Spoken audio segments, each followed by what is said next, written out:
இன்னைக்கு ஒரு gram கோல்டோட price வந்து பார்த்தீங்கன்னா 7,100 ட்ரேட் ஆகிட்டு இருக்கு.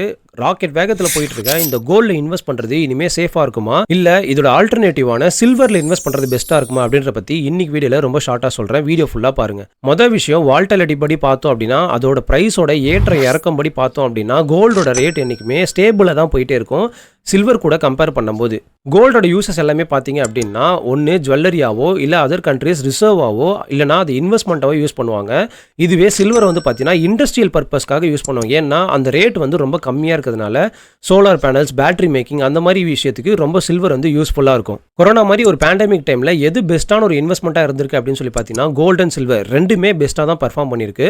அது மட்டும் இல்லாமல் இன்னைக்கு ரேட்டுக்கு நீங்கள் 10 கிராம் 24 கேரட் கோல்டை வாங்குறீங்க அப்படின்னா அந்த ரேட்டுக்கு நீங்கள் கிட்டத்தட்ட 1 கிலோ சில்வரே நீங்கள் வாங்கி சேவ் பண்ணி வச்சுக்கலாம். இன்ஃப்ளேஷன் படி பார்த்தாலுமே கோல்டு சில்வர் ரெண்டுமே ஒரு அளவுக்கு டீசென்ட்டான ரிட்டர்ன்ஸை தான் இன்ஃப்ளேஷன் ப்ளீட் பண்ணி கொடுத்துருக்கு. ஸோ கோல்டு சில்வர் ரெண்டு படி பார்க்கும்போது கோல்டு என்னதான் ஹையஸ்ட் ரேட்ல இருந்தாலுமே அது இதுக்கப்புறம் பார்த்தீங்கன்னா ஒரு சேஃபான இன்வெஸ்ட்மெண்ட்டாக தான் இருக்கும்.